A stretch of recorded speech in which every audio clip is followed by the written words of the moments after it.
नमस्कार, स्वराज एक्सप्रेस में आप सभी का स्वागत है। महाशिवरात्रि स्पेशल में मैं हूं आपके साथ कविता पांडे। महाशिवरात्रि पर्व को लेकर देश भर में उत्सव का माहौल है। उज्जैन में बाबा महाकाल के दरबार में भक्तों का तांता लगा हुआ है। भगवान भोलेनाथ का भव्य श्रृंगार किया गया है, साथ ही विवाह की रस्में निभाई जा रही हैं।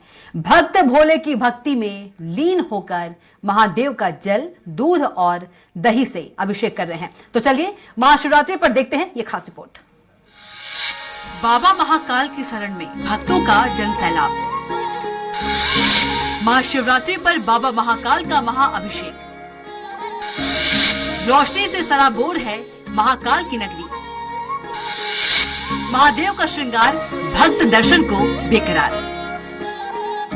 बाबा महाकाल की नगरी उज्जैन में भोले का दरबार सज चुका है। भक्तों में उमंग है, उत्साह है, ऊर्जा है और महाशिवरात्रि की धूम है। ये देखिए बाबा महाकाल की महाशिवरात्रि पर महाअभिषेक की ये तस्वीरें भक्तों में भक्ति जगा रही है। इस बार भक्त महाशिवरात्रि का व्रत रख रहे हैं, साथ ही 9 दिवसीय महाशिवरात्रि का उत्सव धूमधाम से मना रहे हैं। 29 फरवरी से ही यहाँ कार्यक्रमों का सिलसिला जारी है। महाकाल का हर दिन अलग अलग रूपों में श्रृंगार किया गया और उनके भक्त हर दिन दर्शन कर रहे हैं। हर साल फाल्गुन मास के कृष्ण पक्ष की चतुर्दशी तिथि को महाशिवरात्रि का त्योहार मनाया जाता है। इस बार ये तिथि 8 मार्च यानी शुक्रवार को मनाई जा रही है। भगवान भोलेनाथ की कृपा पाने के लिए भक्त बेताब है, बेकरार नजर आ रहे हैं। महाशिवरात्रि के दिन विधि विधान से पूजा करने के साथ ही शिवलिंग पर जलाभिषेक के लिए लोगों का तांता लगा है।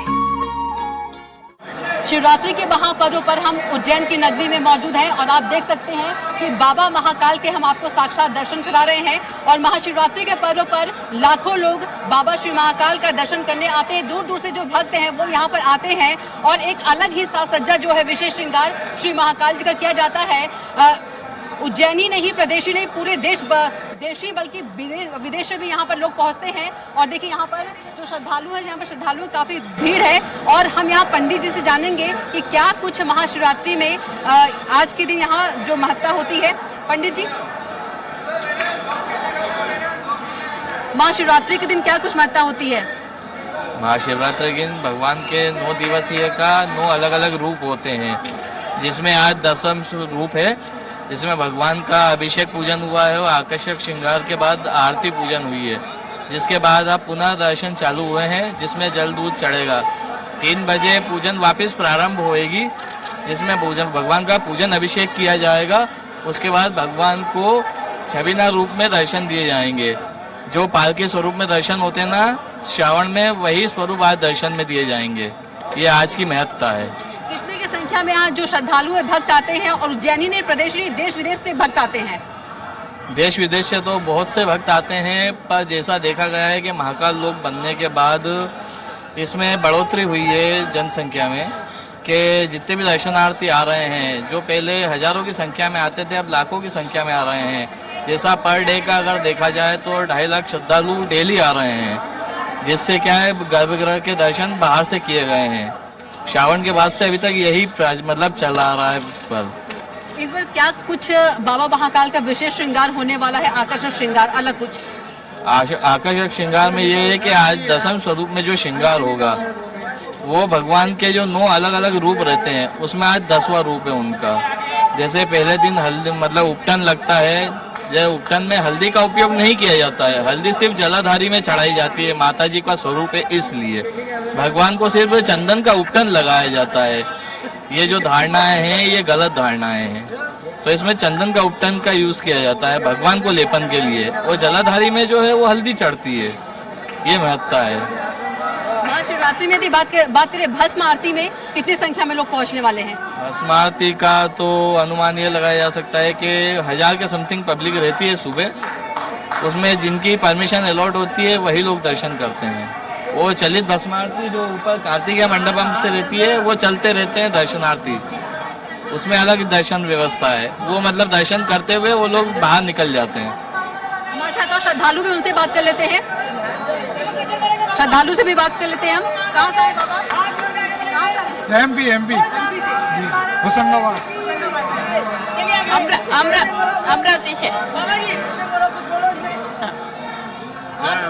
जय महाकालेश्वर भगवान की जय। कहाँ पर कहाँ से? नर्मदा खजलात से, होशंगाबाद जिले से। फिलहाल महाकालेश्वर मंदिर के पूरे परिसर को रोशनी से सजाया गया है।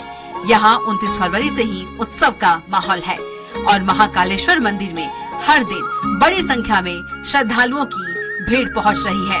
बाबा के भक्त अलग अलग स्वरूप का दर्शन कर रहे हैं। वहीं बाबा महाकाल का सेहरा श्रृंगार अद्भुत नजर आ रहा है।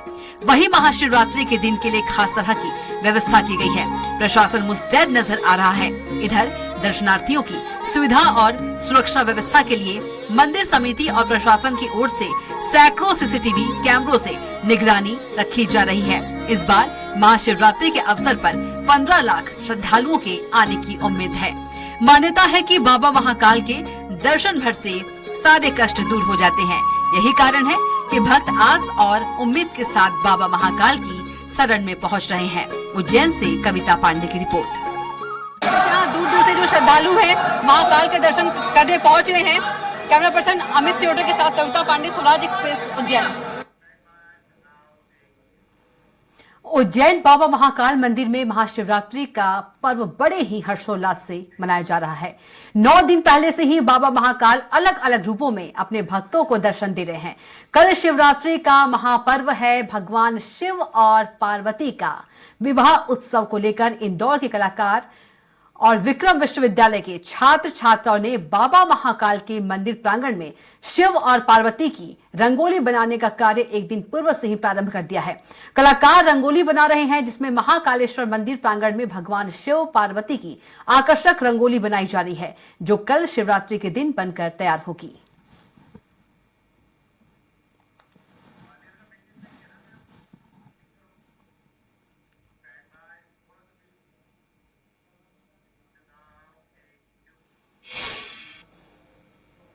चलिए अब देखते हैं भारतीय संस्कृति, सभ्यता और विरासत की अद्भुत तस्वीर। जी हां, आज हम आपको एक ऐसे किले के बारे में बताएंगे जहां कई राज अभी भी रहस्य बने हुए हैं। ग्वालियर की इस ऐतिहासिक लंबी गुफा का संकरा रास्ता और भक्ति की राहें आपको कैसे घुटनों पर ला देती है, देखिए खास। देखिए अद्भुत, अविश्वसनीय, अकल्पनीय, तिलिस्मी गुफा। रहस्यमय गुफा के कितने राज, सदियों का इतिहास, गुफा में क्या है खास। श्रद्धा, भक्ति, विश्वास की ये कैसी भूल भुलैया, आखिर इंसान को घुटने पर कैसे ला देती है गुफा। अद्भुत, अलौकिक, अविश्वसनीय ये गुफा ग्वालियर के किले के बीचों बीच स्थित है, जिसमें आज भी कई ऐसे रहस्य दफन हैं जिसका आज तक कोई पता नहीं लगा पाया है। ये अनूठी गुफा तुलसीदास की गुफा के नाम से जानी जाती है, जो किले के पश्चिमी में भूतल से तकरीबन 500 फीट की ऊंचाई पर है। लगभग 30 फीट लंबाई वाली इस गुफा का निर्माण किसने किया है, इसके बारे में कोई नहीं जानता है। गुफा में कभी रामचरितमानस के रचयिता गोस्वामी तुलसीदास ने कई साल तक बैठकर साधना की। यही वजह है कि आज इसको लोग तुलसीदास की गुफा के नाम से जानते हैं। ग्वालियर का ऐतिहासिक किला अपने अंदर बहुत कुछ सजोए बैठा हुआ है।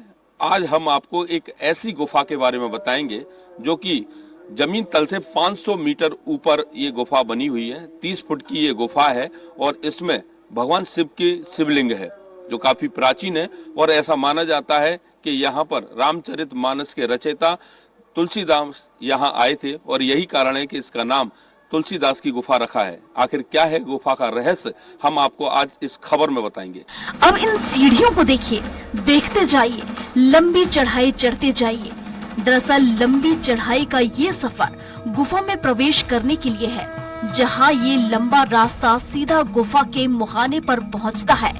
सकरा रास्ता और लंबी गुफा में भक्ति की राहें आपको घुटनों पर ला देती हैं, जिसके बाद तकरीबन 30 फीट लंबाई के चलने के बाद मंदिर में प्रवेश करते हैं और बाबा महाकाल के दर्शन करते हैं। पहले इस गुफा में बहुत अंधेरा रहता था, लेकिन धीरे धीरे लाइट की व्यवस्था की है। आप देख सकते हैं कि बहुत कम जगह बचती है। थोड़ा सा बीच ये जगह जरूर राहत देती है, क्योंकि यहाँ पर जो दीवार है वो ऊंची है, और सबसे अहम बात यह है कि हाथों से बनाई ये गुफा है।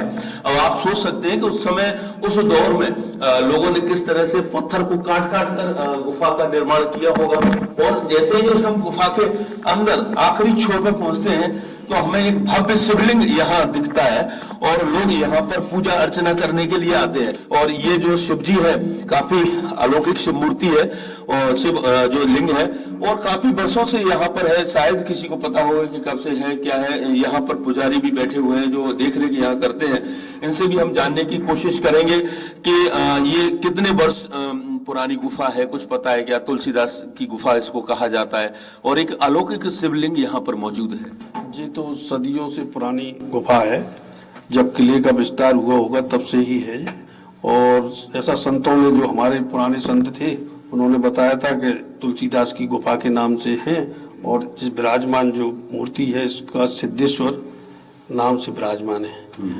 और ये संत जो हमारे थे कालिदास महाराज जी, उन्होंने बताया था कि जब यहाँ से अपने चित्रकूट के लिए तुलसीदास जी गए थे तब एक रात विश्राम उन्होंने यहाँ किया, तो इनका नाम तुलसीदास की गुफा पड़ा। यहाँ बड़ी संख्या में लोग आते होंगे, श्रद्धालु शिवरात्रि में काफी महत्व होता होगा। शिवरात्रि में प्रसादी वगैरह वगैरह और अभिषेक वगैरह सब चलता रहता है और काफी लोग आते हैं।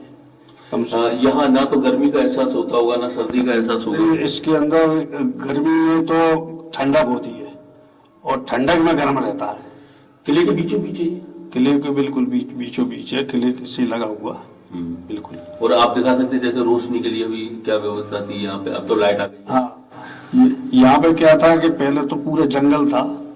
आज सन 70 में पूरा नीचे तक 68 तक 70 तक, तो उस समय क्या है कि हमारे जो बाबा थे श्री कालिदास जी, उन्होंने यहाँ पे है ना 15 साल तपस्या करी और यहीं रहे वो गुफा में।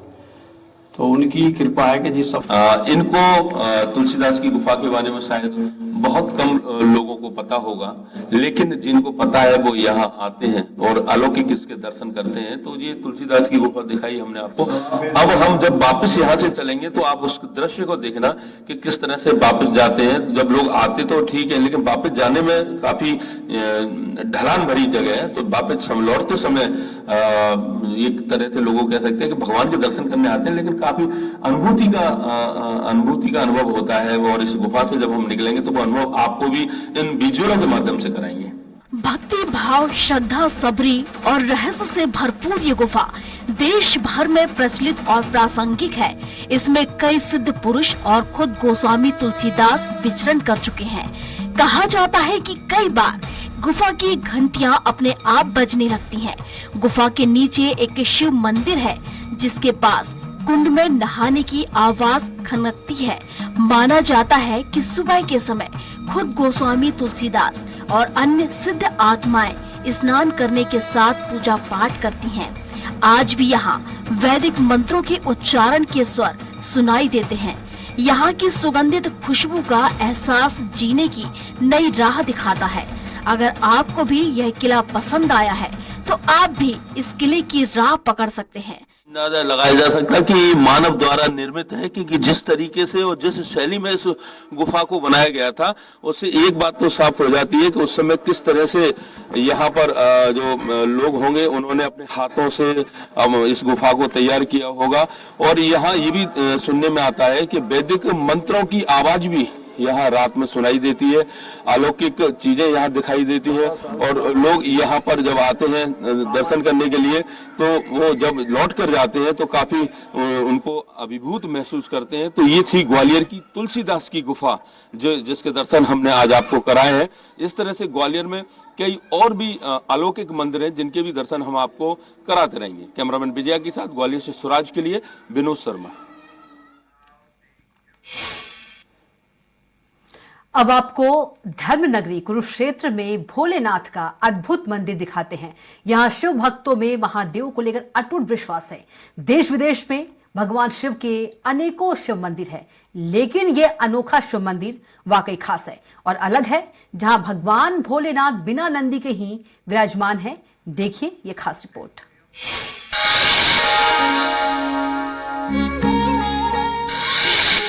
शिव भक्तों में महादेव का अटूट विश्वास। नंदी के बिना विराजमान भगवान भोलेनाथ।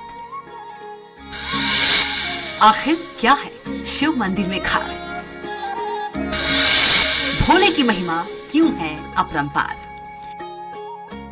आपने शिव मंदिर तो बहुत देखे होंगे, लेकिन ये देखिए धर्म नगरी कुरुक्षेत्र का अनोखा शिव मंदिर। खास बात यह है कि जितना ऐतिहासिक ये शिव मंदिर है उतना ही अनोखा है।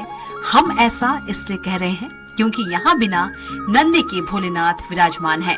अक्सर हमने हर शिव मंदिर में नंदी को भगवान शिव के पास देखा है, लेकिन यहाँ ऐसा नहीं है। देश भर में एकमात्र ऐसा मंदिर है जहाँ शिवलिंग बिना नंदी के स्थापित है। वहीं कालेश्वर मंदिर की संस्था के पूर्व उप प्रधान नितिन भारद्वाज ने मंदिर की भव्यता के बारे में जानकारी दी है। धर्म नगरी कुरुक्षेत्र में वैसे तो कई तीर्थ स्थान और कई मंदिर हैं, लेकिन इस वक्त हम मौजूद हैं कालेश्वर महादेव मंदिर में, और ये अपने आप में एक अद्भुत मंदिर है।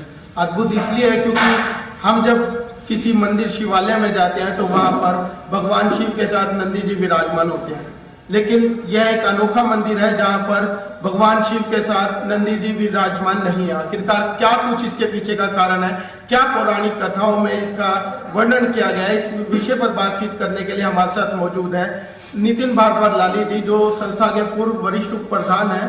जी भारद्वाज साहब, क्या बताना चाहेंगे, आखिरकार क्या कारण है कि यहाँ पर नंदी जी विराजमान है? सबसे पहले तो मैं स्वराज एक्सप्रेस की तरफ से आप आए हो, आपका बहुत बहुत धन्यवाद करता हूँ कि आपने महाकालेश्वर के मंदिर में आकर और उनके जो वृत्तांत है उनके बारे में पूछना चाहा।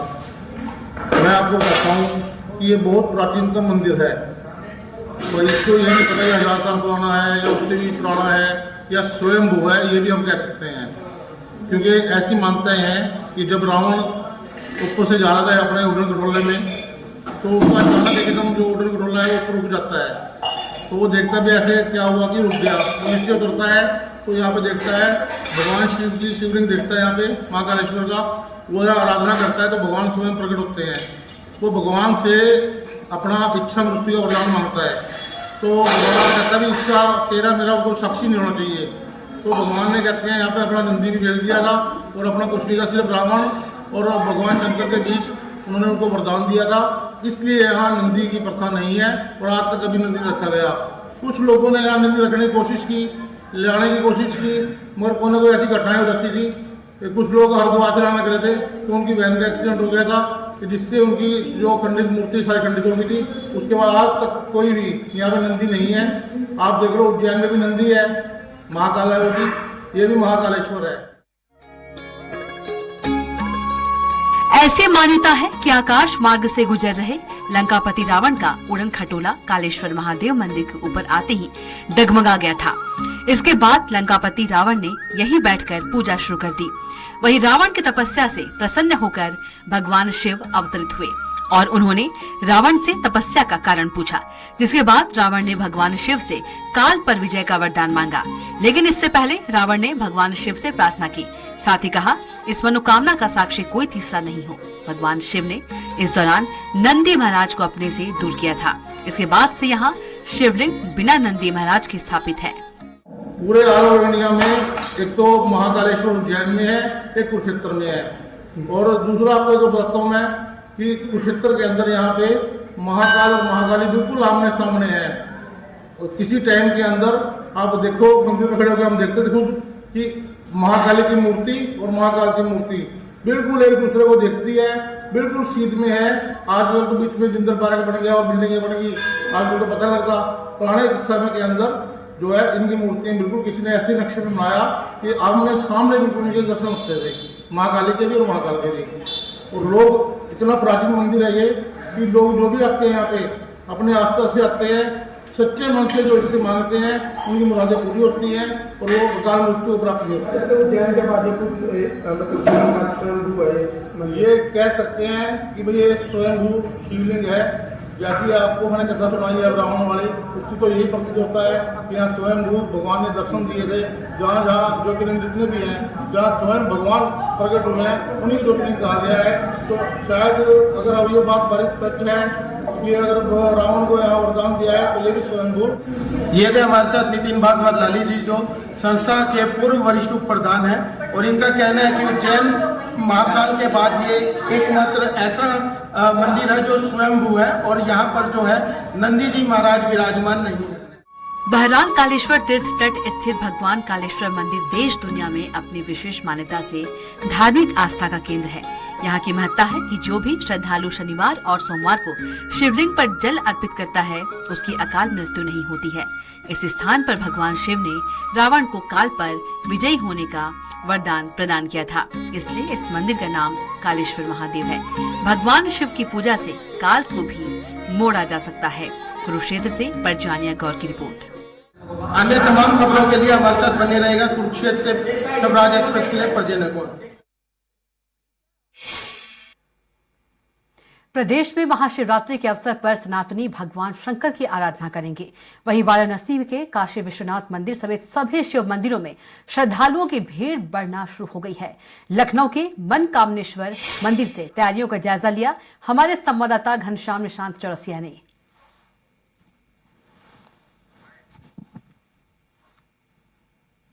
पावन पर्व महाशिवरात्रि कल पूरी दुनिया में धूमधाम से मनाया जाएगा। जो उनके भक्त हैं अलग अलग जगहों पे भगवान शंकर के मंदिरों पे माथा टेकेंगे। मेरी मौजूदगी मनकामनेश्वर मंदिर पे है।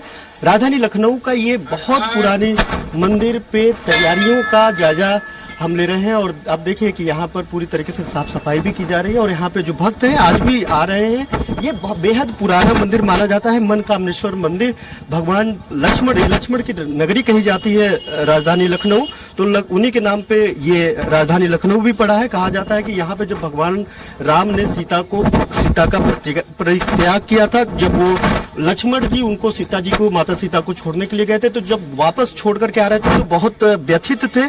ऐसे में जब वो व्यथित थे तो उनका मन बड़ा विचलित था। यहाँ पे आकर के उन्होंने भगवान शंकर का ध्यान लगाया, और ध्यान लगाने के बाद जो है उनको मन की शांति मिली। फिर उसी के नाम के साथ इस मंदिर का नाम मनकामनेश्वर पड़ा। और इसकी तैयारियों की बात करें तो आप देखिए यहाँ पे पुलिसकर्मी भी खड़े हैं, यहाँ पे बैरिकेड की जा रही है, और यहाँ पे पूरी तैयारियां की जा रही है कि लाखों भक्त जो है आज शाम से, या यूं कहे कि देर शाम बाद जो है यहाँ पे लाइन लगा लेते हैं। एक लंबी कतारें होती हैं, किलोमीटर में यहाँ पे कतारें होती हैं। इसको लेकर के यहाँ पे बैरिकेड किया जा रहा है ताकि यहाँ पे पुरुष एक तरफ, महिलाएं बच्चियां एक तरफ, दोनों तरफ रहे, और दोनों तरफ से यहाँ पे आकर के बहुत शुचिता के तहत भगवान शंकर का दर्शन कर पाए। और मैं अंदर की भी तस्वीर दिखाऊंगा कि यहाँ पे देखिए कि इतना ये जो अभी जो नजारा है वो अभी तो बड़ा साफ सफाई है, लेकिन कल यहाँ की जो जब नजारा हम दिखाएंगे तो एकदम बिल्कुल बदला हुआ होगा। यहाँ पे लाखों भक्त जो है दर्शन करने के लिए आते हैं, और बड़ा दूर दूर से दर्शन करने आते हैं। सिर्फ राजधानी लखनऊ ही नहीं, लखनऊ के अलावा अगर हम बात करें तो पूरे प्रदेश भर से जो भक्त हैं वो यहाँ पे दर्शन करने के लिए आते हैं। तो उसकी तैयारियां लगभग मुकम्मल हो गई है, पूरी की जा रही है, बैरिकेड किया जा रहा है। पुलिस प्रशासन अमला भी यहाँ पे निरीक्षण करके अभी जा चुका है। कल पूरे दिन भर यहाँ पे तकरीबन सैकड़ों पुलिसकर्मी यहाँ पे तैनात होते हैं कि किसी भी तरीके का एहतियातन कोई समस्या ना हो। तो भक्तों का इंतजार है कि वो महाशिवरात्रि पर सुबह से पूजा अर्चना करने के लिए यहाँ पे पहुंच जाए। कैमरामैन मुस्तफा अहमद के साथ घनश्याम निशांत चौरसिया, स्वराज एक्सप्रेस, लखनऊ। इसी के साथ फिलहाल के लिए महाशिवरात्रि स्पेशल में इतना ही। आप देखते रहिए स्वराज एक्सप्रेस। नमस्कार।